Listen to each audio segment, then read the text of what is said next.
the last good horror movie in America was Conjuring, and it was directed by a Malaysian. You know, so it's like no one makes horror movies like Southeast Asians.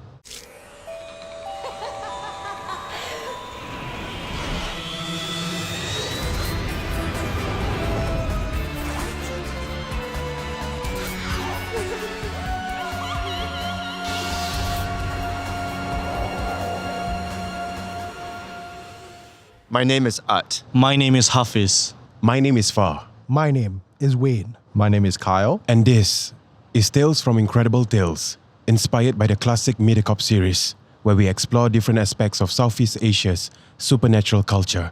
It's the final episode of season 3. We made it! And of course, it falls on Halloween.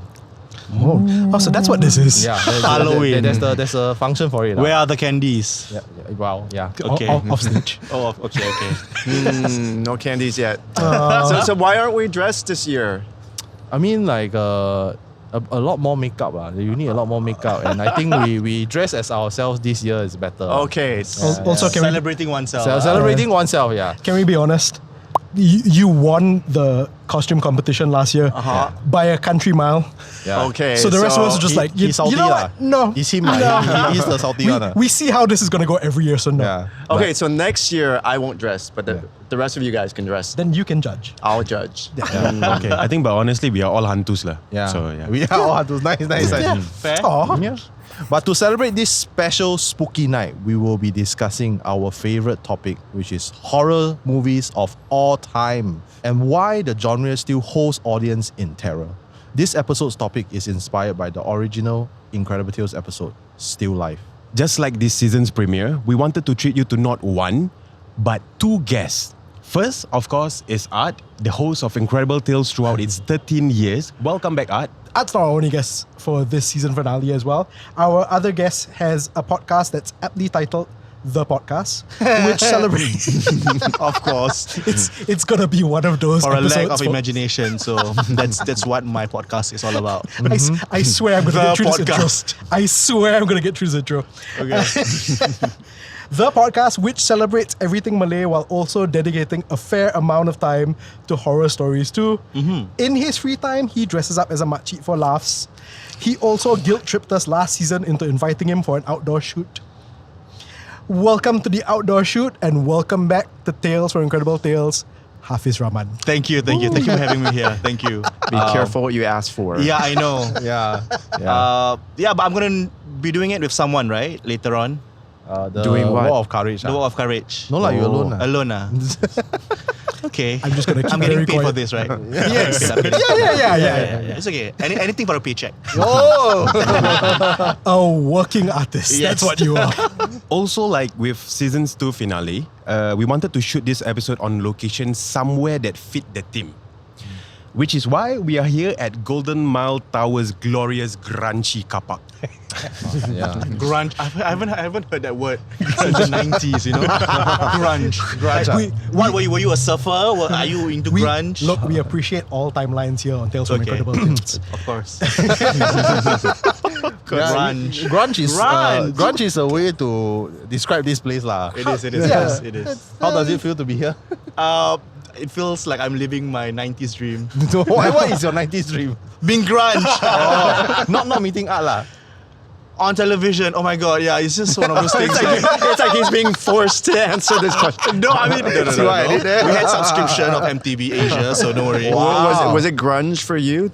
What, you on television? No, like MTV days, 90s. Yeah, I missed MTV when they just played music videos. When there was music videos. Yeah. They did turn into reality shows. It does. Eventually, It did. But the beginning was good, like Pin My Ride and all that. And then after that, it just was like a slew of other reality shows. They were like, okay, something else. Hafidz, wrong answer. The right answer was Bangkok Jam. That was the good show. Of course. Okay. And now I'm just keeping quiet we're right here. Like, Incredible Tales jamming right now. Hantu Jam. So a little history about this place. Many Singaporeans probably watched some classic horror films right here. Among other more, let's say, questionable genres. Since this building once housed the country's largest cinema, the Golden Theatre. Till this day, it still has a place in local moviegoers' hearts as the location of Carnival Cinema, which screens films from India, and indie cinema, The Projector. It feels pretty cool. I mean, anytime you're part of like history, like just you introducing the fact that this is part of cinema history. Yes. I feel it's really cool to be here. Yeah. I mean, of course, like with the fact that in Singapore developments are always progressing. You have new developments coming up all the time. But then to be able to be in like an old school type of building always brings a different flavor to it. Yeah. Horror movies in Southeast Asia have been intertwined almost from the beginning of cinema. Arguably, one of the first horror movie was 1931's Dracula, starring Bela Lugosi. Just a little over 20 years later, as the film industry started to develop in Southeast Asia, we saw the release of Pontianak in 1957 and Menak Fra Kanong in 1958. Do you remember what was the first Southeast Asian horror movie you watched? I remembered mine. What?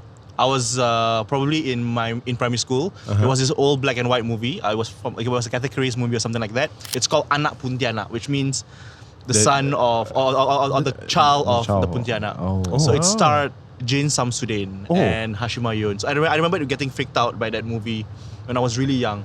And I think following that movie, we watched a lot of other black and white horror movies as well. So yeah, we Malays love to watch horror movies, and there's a lot of them in our canon. So that was the first one that I remembered watching. So you remember watching that? What was your experience watching that? I remembered feeling nervous because the movie started out with a scene where a lady was giving birth, right? And then of course she died during childbirth, and that was when she became whatever she was supposed to be.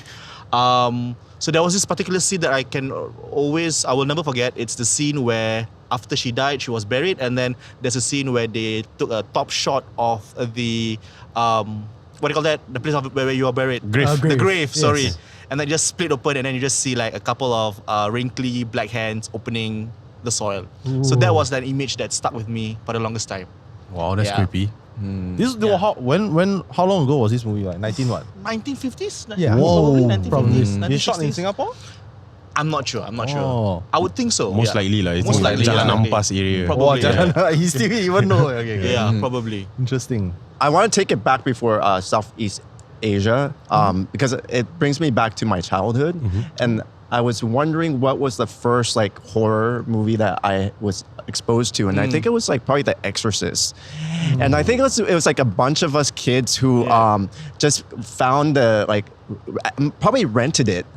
Back in the day when you rent, probably someone got someone to rent it, like an older brother or older sister, Right. when it's like, you have the VCR. Yeah. Do you remember that? I do. Was it grunge? Very. Really? Very, very. Yeah. So anyway, It's metal. It's not metal. It's like a rectangular black box where you have to insert in. I know. No worries. I know. You know, you stuck a pencil inside to rewind it, right? Oh yeah. that's a cassette. That's a cassette. Yeah, that's a cassette. Dude. Yeah. Okay. Anyways, Okay, back to The the Exorcist. images were grainy. Oh, there was another one too. Well, it's not horror, but along with Exorcist, it was Faces of Death. Have you heard of that? It's like a snuff film, right? Yeah. Oh my god, Right. that's really messed up. That's really messed up.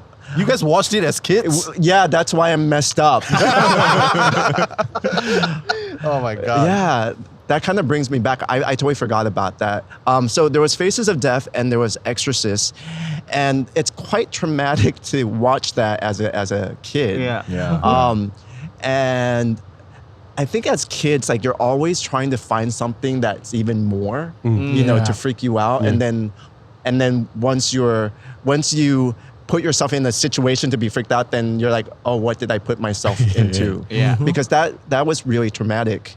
The scenes, the infamous scenes that we remember with the head spinning, So I remember hiding under the covers or being traumatized because that just stays with you. Yeah. So that's my first experience like with a horror movie. The Southeast Asian one, the one that comes to mind that I remember vividly, I don't know if it's the first one that I've watched. It's like the Manak. Yeah. The 90s one? The 90s one, yeah. Okay. Because I think the other, like, in its entirety, because I think other movies might have been like bits and pieces, but in its entirety, it's probably the Manak one. Yeah. Right. And I think what stood out for me, because the 90s version was very sad. Right. Yeah. It's like, it was very sad,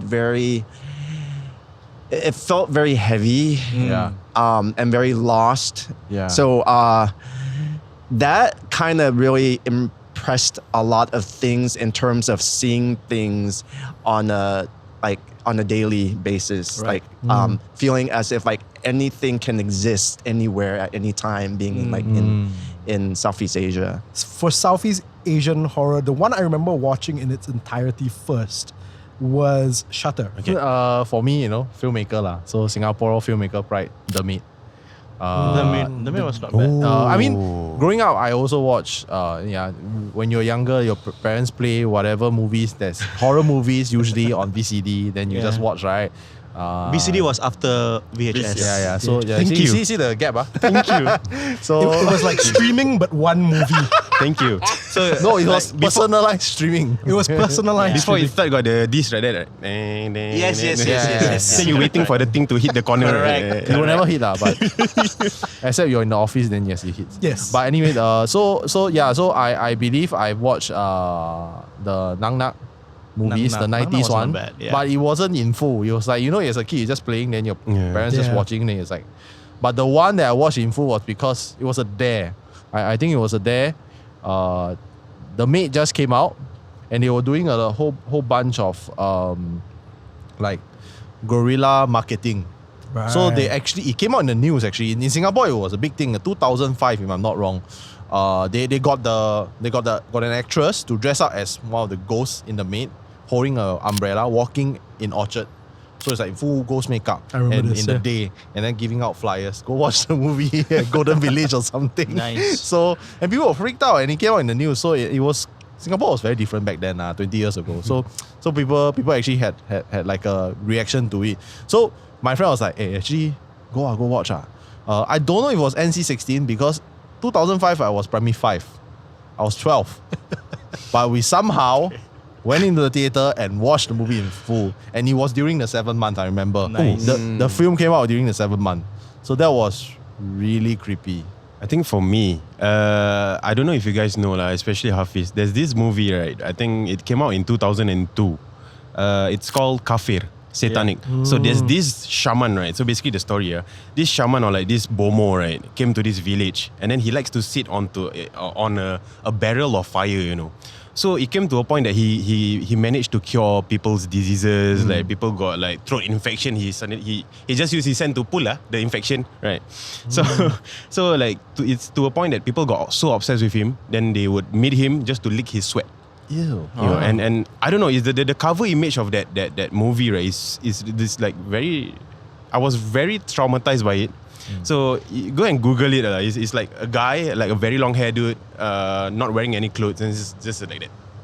Oh yeah. Dukun Liur, right? That's what he was known as, right? I know the assistant name is Kuntet. Kuntet, yeah. But it's really really freaky. I think if you watch it now, you probably laugh at the whole movie, like the VFX and whatnot. But it's really really, especially this one scene. Is it the scene where he came back from the dead and he flew off? No, it was the telur, the 7 scene. Right. So he actually sent this 7 is like a black magic spell, right? So They send him you in can the see form you of- can see the egg flew on the sky, right? It flew to the sky and then go inside the lady's mouth, then go inside the body, then suddenly the stomach then die. So cool. Love. Yeah. So when I was younger, we had that VCD I think it's VCD 2002 VCD. And then he has the cover image of that guy, right? I was so traumatized by looking at it. So my brother used to bully me a lot. So they just like literally, Far. Back then they called me Farihin. Farihin! Then they show me. Then I was like, no, I don't want. Yeah. So yeah, that's one of the movies that I really hate. But I don't think that was my first Southeast Asia horror movie that I watched. But that's the one that I'm most traumatized. of like like some images, right? You take one look at it, you just feel that it's very wrong. Like for me, right, one of the most iconic one is the one from Exorcist.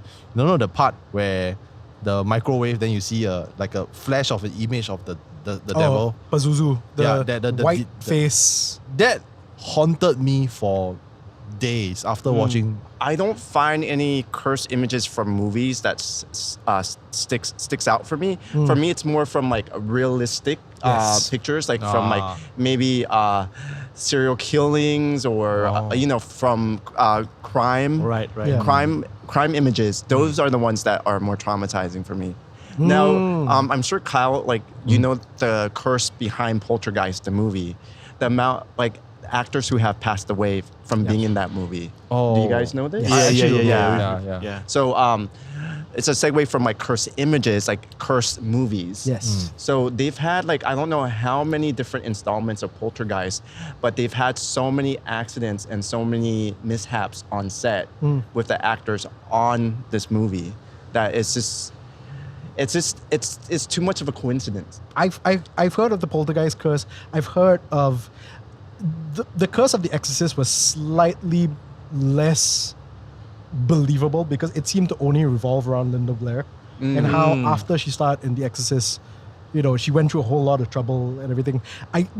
You could probably chalk that up to a child star going through the Hollywood system. Probably, yeah. But I think just because it's the Exorcist, there was the added layer to it. But yeah, I kept hearing about the Poltergeist curse. I didn't realize it spanned all the movies. I thought it was it spanned the movies, and I think Heather O'Rourke, the main actress in it. I don't know. In the end, I think she passed away too. I'm not sure. We have to double check that. But there were so many things that came out of that movie in terms of like the deaths and the mishaps, and it's just very, very. I think it's traumatizing to Yeah. if you do a movie about a certain topic, do you believe that there comes with certain dangers, Yes, I'm pretty sure, yeah. I definitely believe in that. I believe in the space and energy that you move into. So you have to be, like for example, like we can share with the audience with just doing Tales from Incredible Tales and all the measures that are put in by Kyle and the crew, because we make sure that everything's in place in terms of like the respect that we have for the space and the protection that we have for the crew and also for us. Kyle, can you share more about that? Yeah, for sure. So for Tales from Incredible Tales, especially for outdoor episodes, usually we shoot back to back. The first and the last episode, we will shoot outdoor. And since last season, and this is a very this is something that we are very conscious of. So we actually do hire spiritual practitioners, of course, of a certain religion, to help us cleanse and let the spirits and the deities know that we're using your space. Please do not be offended by what we do or what we say for during this period. Simply because to give first of all, give respect to the space. Second, to give assurance to the crew and the cast that it's okay to work. Like in Mandarin, there's a word called 节目效果. It's basically the effects of doing a show. So sometimes when we joke around, you never know what you might offend or who you might offend. So that during the prayers, there is certain things that we tell them that look, don't get offended. Here's some offerings. It's peace. It's just for a show. But sometimes things do happen even though you pray, it's like they just want to make their presence known, or they are audiences to the show that we are doing. But I think the masters, throughout season 2 and 3, they have said that what we are doing is actually very good because we show respect, and in some form we are also doing blessings for them, so that maybe they can find peace sooner, something like that So this is connecting to what your question was. So I feel sometimes possibly with certain productions and content that's being made, whether it's movies or shows or whatnot, they might not have gone into the proper sort of protocols to touch on certain contents. I'm not saying that is the reason, but it could be. So on Poltergeist, right, I just read apparently, it's a rumor, it's not confirmed, but apparently back when they were making films, I think it was 70s, Apparently, Steven Spielberg wanted to use real human skeletons for a certain scene because it was cheaper than to get like prop skeletons. But it's not confirmed. But this was rumors that were shared by the production team. So you take what as you may lah. But I would imagine using real human remains on the film set without doing proper blessing, permission, I think is very unethical. Yeah. And I'm not surprised that things happen. Yeah, but it's so interesting to see how much we have been desensitized, right, by horror. It's like when Exorcist first came out, whatever happened, and then now when we watch it, it's nothing compared to what we see and experience. Like I remember when the first Saw came out, everybody's like, oh, it's too gory, it's too traumatic. And then now it's like watching Final Destination is like you literally laugh at bodies being dismembered and all that. So it also speaks volumes about how much we have been desensitized to horror. And also to violence in general, which is quite interesting to think about, It's everything in the media. It's everything from like the manga to the cartoons to gaming. Correct. And films. Like, I totally agree with Hafidz on this. It's like where we are in terms of like how desensitized we are, and there's a danger to it too. It does because you don't see the severity in it anymore. It's become really like laughable at this point of time. So it's very interesting, So then now the question is, it's been a long time then for all of us to like, hey, when was the last time you watched a really good horror film that really like shook you to the core, Like, I can't think of any in the last 5 years, at least for me, because it's like, I've seen it all. I've seen all the tropes, I've seen all the scares, I've seen all the backstories. Like, what else can you offer?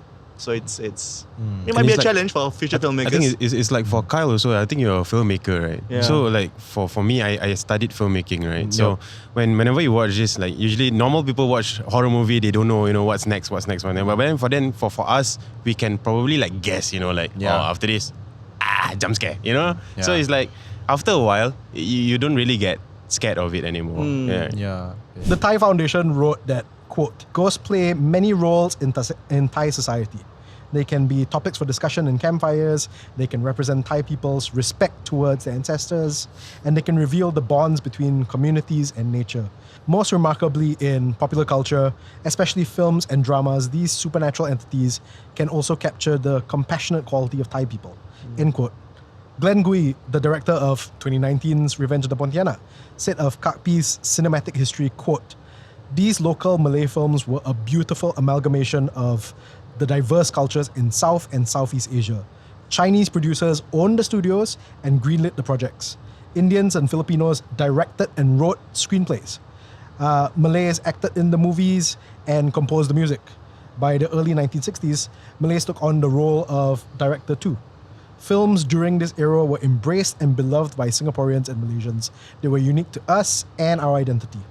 So all of that said, what do you think is the role of horror movies specifically in Southeast Asia? Are they like a reflection of who we are, a way to find common ground, or something else? It's everything that you just mentioned. Because the thing is, like, when we have movies, whatever genre it is, it's comedy, it's horror, it's action, you get a taste of the culture and the lifestyle within the movie. It's like if I bring up like Menak, it's like you get a sense of that period, the sense of how they the clothes that they wore, sort of the lifestyle that they live in the kampong at the time. So I think any movie has those elements that's like more than the genre itself. So what does it bring? It brings a film. It's a familiarity with what you know, what you see, what goes on around you, or what you hear, like what's been passed down. Yes. Yeah.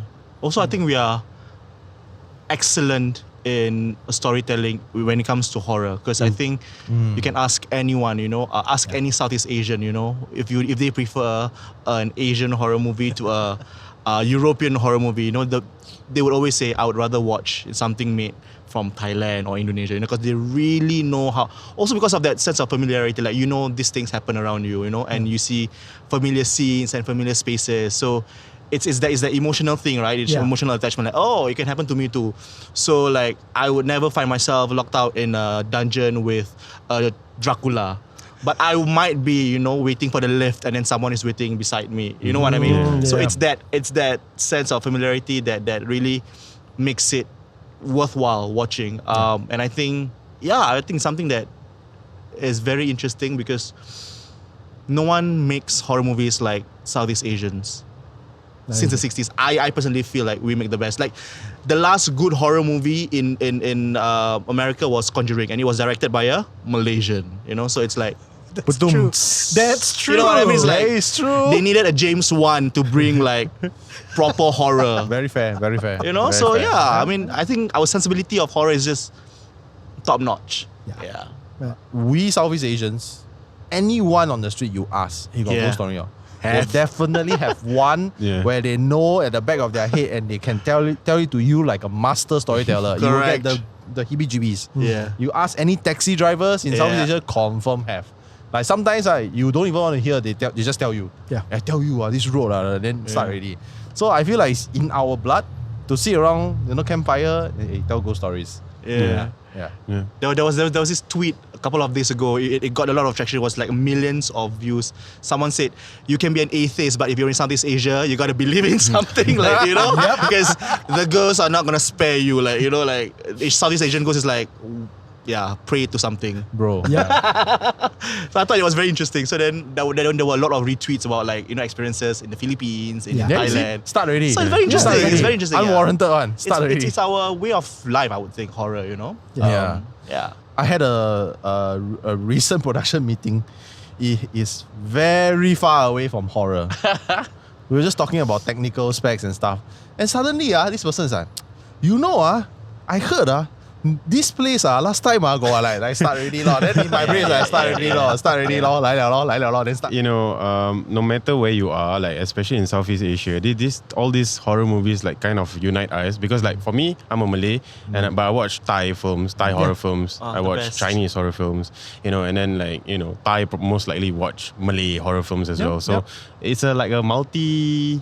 It's an ASEAN thing. ASEAN. So, Binded by horror movies. Yeah. It's an ASEAN thing. Yeah, and it's a wonderful introduction into like your neighboring country's culture because like for me being in Singapore for 12 years when I was here, I was able to learn about all these different things about Singaporeans through all these different genres of content and horror being one of them. Yeah, I think and it's also like it's a very nice way of like saying hello to your neighbors. Yeah. It's like when you just meet someone, it's like, oh yeah, I heard about this entity. It's like, oh, you know my entity, Yeah, and what's interesting is that these entities are similar in all of our different cultures. Like for example, I know like for us we call it the Pontianak, but like in Indonesia they call it Kuntilanak. Yeah. And then they have their own version in the Philippines and all that. Like the head moving, The we call it Penangal of that. Krasu with Penangal. Like in Thai, I know of this spirit. Like they're very tall. Yeah. Tall. Like we all have the Hantu Hantu Gala. Gala, right? So it's that bonding through, interesting things. Yeah. So in 2024, 60% of Indonesia's 258 domestically made productions were horror films. Of course. This is after only 456 movies in total were made between 1990 and 2000. So horror movies have been hailed as the saving of the Indonesian movie industry. When asked why they preferred to watch horror films, Indonesians' answer ranged from liking that the films were based on familiar folklore to horror movies being easier to understand. What do you think is the allure of horror movies for Southeast Asian? Is it the thrill of a scary movie? Is it the familiarity of the myths? Or is it something else? I think. Yeah, I was gonna say the same thing. I think people go to watch different horror movies in general in Southeast Asia for different things. Like, it could be the story, it could be the plot, it could be something that has happened to them before, and they want to see it being played on screen, or it could be it could be anything. Yeah. Recently, I watched one film. Indonesian horror. No, Taiwanese. But it has been remade for the Thai market. They came out with the Thai version 2 years later. So it's basically about this guy who offended the spirit, and then he has to marry the spirit. Oh. Yeah, and a lot of things happen lah. So he was trying to help the spirit to reincarnate lah in the film. It's very touching. So I did not expect to like kind of want to tear up for a horror film. Yeah. But I've always believed in this. Like horror films, they make you feel everything. Yeah. It has a Of little course. bit of all the genres. Of course, there's the scary part lah. Yeah. But then they will tell you why it is scary. It's because of this. Yeah, no, sorry. Like recently, I recently watched this Thai horror comedy film. I don't know what's its name, but it's about a realtor buying this haunted hotel. yeah. This is so good. Like because it has everything, like you said, all the emotions and whatnot. Yeah. It's basically what kind of lives with you and stays with you. So it's like everything that we're just mentioning right now. It's a bit of everything. Yeah. It's like it's the story behind it, the touching elements of it, and then I think sometimes when it's told so well, then it becomes very. That's where like it can be scary. Because it feels so real that it can happen to you, or you feel, you're able to feel it as if it's happening to you when it's not happening to you. Correct. It's interesting you say that, and something you brought up as well, where one of the reasons why people watch it is, oh, this happened to me, so I want to see it play out on the screen. I think Southeast Asia is probably the only place where that's an actual reason that people will give, like, oh yeah, I had that experience before. Let's see how they do it on film. And it's like, And then you compare and you're like, no, it's not like that. It's so interesting. It's like the movie adapted my own horror experience. Yeah, I want to see what's happening around there. But yeah, I think I'm quite sure this is the only place where you're gonna get a lot of people going, I'm familiar. And I think in many ways, I think Southeast Asian films are very simplistic in their storytelling, which works really well. Yeah. Because for me, I mean, personally, I think the simpler stories works, like a simple setup. Like I remember there was this horror movie called Makmum.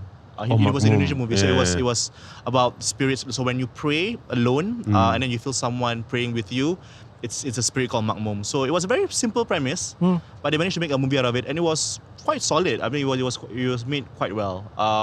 So those are the stories that I think really resonate with people, To take a simple concept and to do it well is very difficult. You can have really clever concepts and your entire story could hinge on a really smart concept, but to have a simple concept and do it so well, it's an art form, and it's not an easy art form to master. like Shutter. Yeah. That's a Hollywood version of it. Like The Eye. That's a Hollywood version of it. So it's simple stories work. Yeah. It's how you. Feel for the Western market, it's not simple because they don't understand it. So like the storyline is not, it's not so simplified. That's why it works for like a Western market, for them to be exposed to something that they can't comprehend. Pick any random list of best American remakes of Asian horror movies, and most of the entries would consist of remakes of Japanese films, with maybe one or two Southeast Asian ones. But why do you think Southeast Asian horror films haven't had the same global success? And do you think that's going to change anytime soon? I guess we can break it into two. Yeah. So breaking it into two, I feel when you do the remake, it's still very far off from the original because then now it's like whitewashed. So then it's still entertaining, and I feel it's the best way for a Western audience to feel connected when they see someone as a representation of themselves. Yeah. So I'll turn this around, like the Poltergeist and the Exorcist. Let's say we do like a Poltergeist or Exorcist Asian version, and we get Asian actors to play. Then that gives us the connection. But then does that fully resonate? Yeah. So I think that's why like the remakes might not be as a global success, because you can get the connection, but then you still don't resonate it fully. Yeah. Understood. And then like on the other side of it, where it's like if it's not a remake and it's the original, then you have that connection again. Correct, where it's like they don't see themselves because one, they're not Asian. And then there are elements of the culture that they don't connect to. Yeah. But then I do feel there are certain horror films that do cross, because like for some reason I think Shudder has crossed to a Western audience. Yes. It's like it's a small audience, but it has made it very unique and very. I think it's something that they can grasp. Yes. Yeah. But it might not resonate fully, but they can grasp. So there are certain movies I think that do cross. So it really depends on the storyline per se, I guess. Yeah. As a filmmaker, right, I have a lot of thoughts on this question. I feel like I need to give my 2 cents, okay? Please. And I think Hafidz actually mentioned it. First of all, I think Southeast Asian filmmakers, when we do horror, we do it the way we know. The way we... We're very scared. unapologetic about We it. unapologetic on. Yeah, We just do, you get it, you get it. You don't get it, you get Yeah. it. You don't get it. We make it for Southeast Asians, first and foremost. For our own people, right? Fair. And to be honest, Southeast Asia, in and of itself, is a very big market. Indonesian horror is huge. So they don't really think of that from the producing standpoint as of recent, because they can cover their own market, right? However, like what Art said, that there are some films that actually cross, because maybe certain things, just maybe it could be luck. Certain things just happen to go, like Shutter, Ringu, they just match the palette. I don't necessarily think that Southeast Asian films won't do well globally.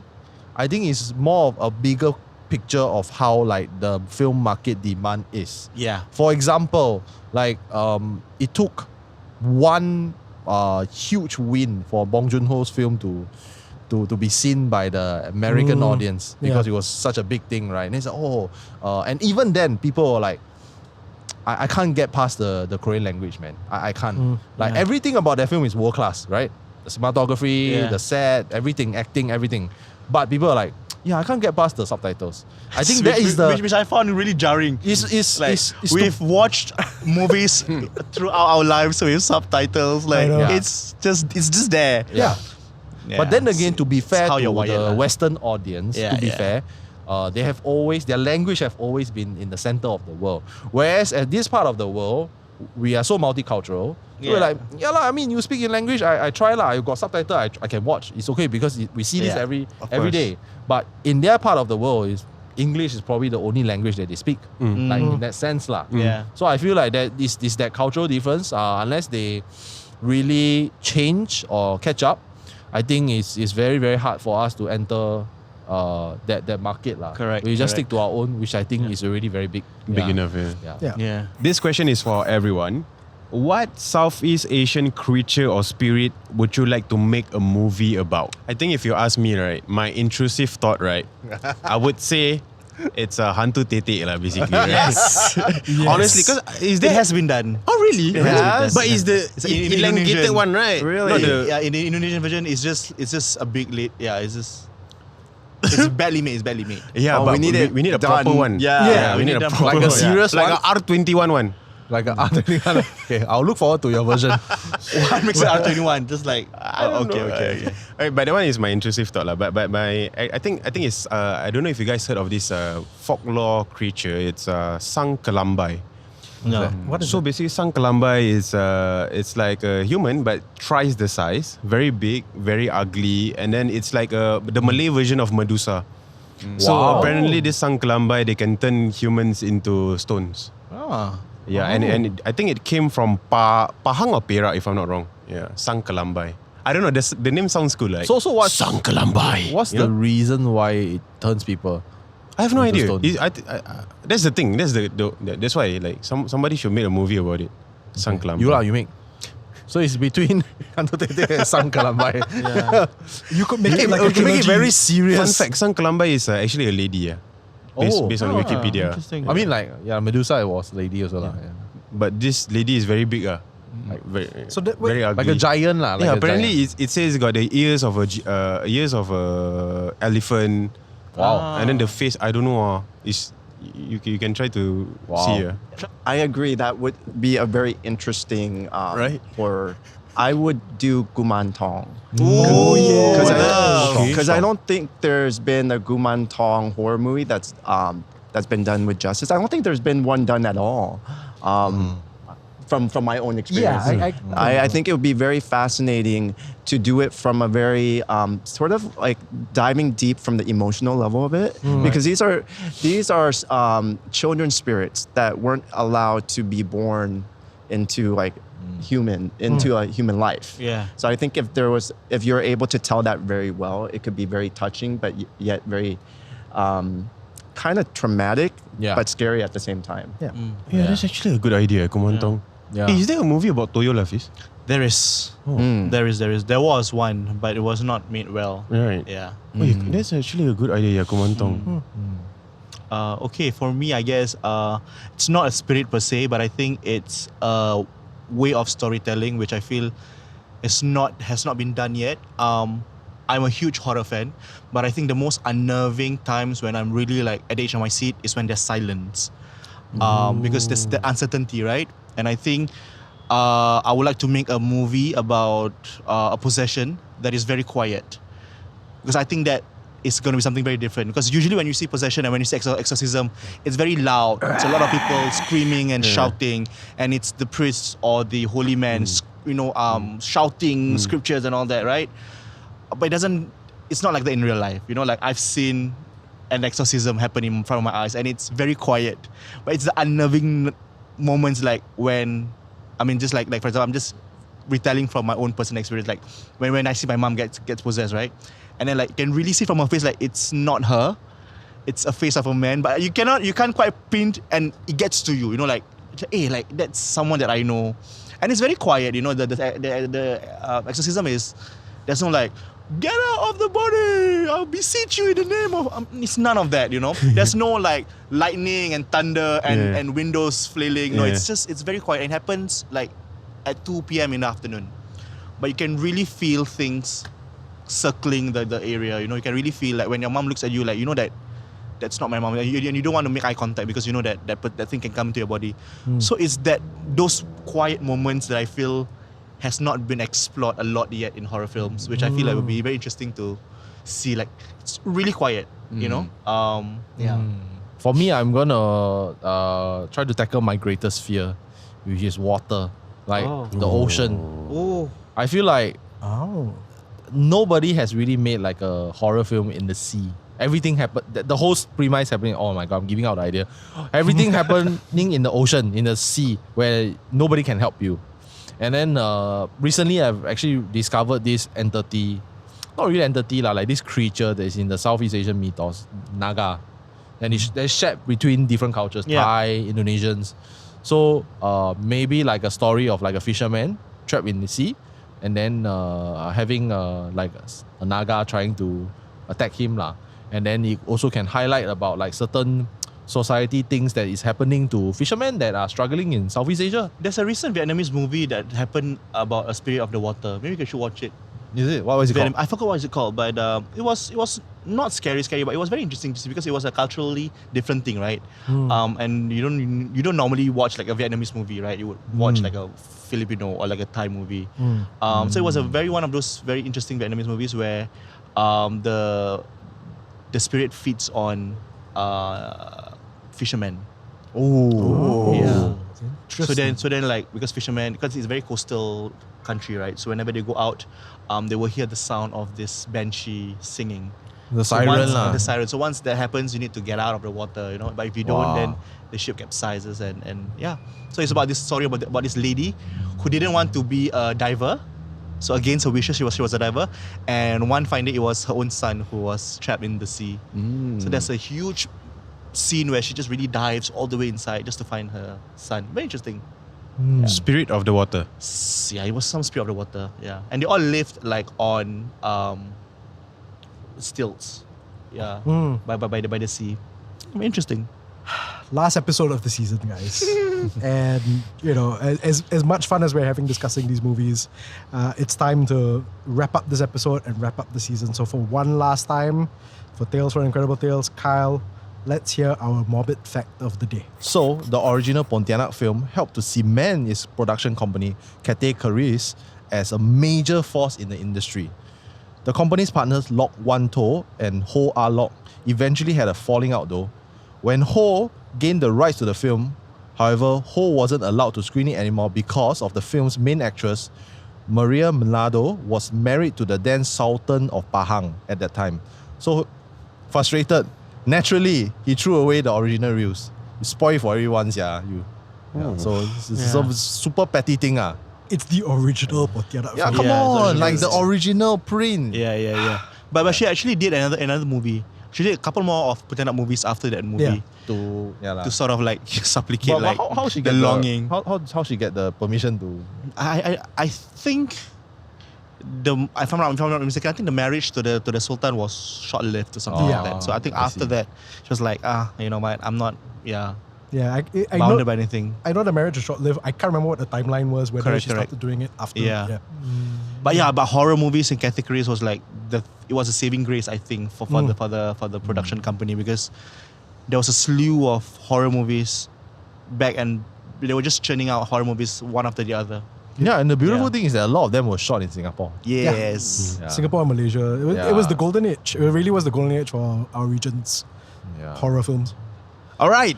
Thank you again, Art. Thank you, Hafidz, for joining us. And thank you to all of you for tuning into another season of Tales from Incredible Tales. You guys can watch or listen to all episodes now on MeWatch, MeListen, YouTube, Spotify, and Apple Podcasts. My name is Art. My name is Hafiz. My name is Wayne. My name is Kyle. My name is Far, and we'll see you next time.